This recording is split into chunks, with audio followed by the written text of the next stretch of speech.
signs, the emotions, the thoughts, what the person's seeing, what the person's hearing, and then all that information, of course, is rendered on a computer elsewhere via software, and it can be monitored and tracked in real time.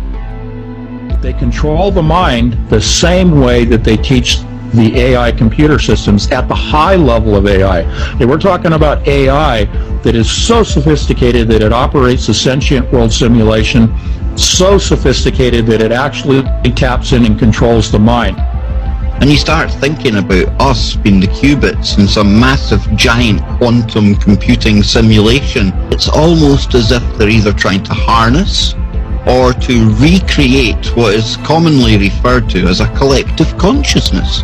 If you construct a model of the human brain, you can then plug people into this hive mind. Robots the smartest people. Artificial intelligence, AI. The idea is to port the software from the human brain.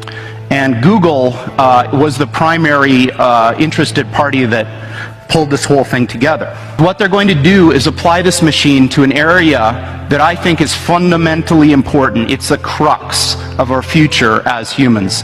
And that's, can we build machines like us? So rather than hardware and software, they're actually going to a new form of software, and that is the biological replacement of the human brain, functioning as a quantum computer biologically, and then loading people, integrating people into this new form of brain.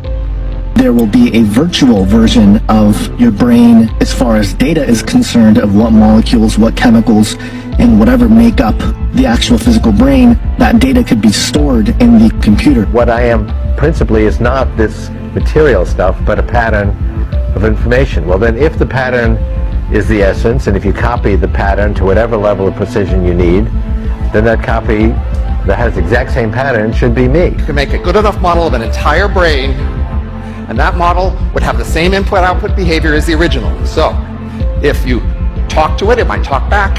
If you ask it to do things, it might do them. And if we could do that, everything would change. The quantum computer, they're trying to create neural networks.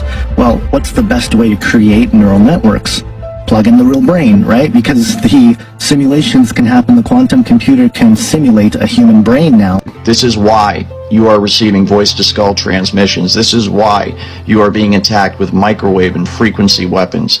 You are unfortunately being used by the national security state, the military-industrial intelligence complex of this country, for the purposes of researching and developing highly sophisticated state-of-the-art technology that is primarily concerned with the human mind and how it operates, how to hack it, and how to harness its computing power to inform AI technology in the future and inform the computer systems of our military intelligence, and major corporations in this country. If you start looking at quantum computing and where it's going, it's pretty freaky sort of stuff.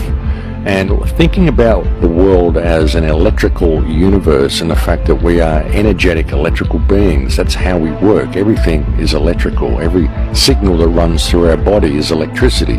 Everything, every thought we have, everything we feel, every touch, everything we speak, it's all the result of electromagnetic signals floating around our body, impulses that come from our heart, from our brain, the way we feel a bench when we touch it. This is an electrical signal that's sent to your brain that tells you what the bench feels like. So it's all electromagnetics. It's all firing of electromagnetism through our synapses and all this sort of stuff. The adiabatic quantum computer is linked to 7 billion human brains. It is now, in its own language of cryptology, able to function independent of any oversight throughout the world with its own form of communication, its own form of code. And it is able to link everyone on the planet at this point. You cannot compromise. You cannot negotiate. You cannot surrender to a computer. It will continue to do what it is programmed to do.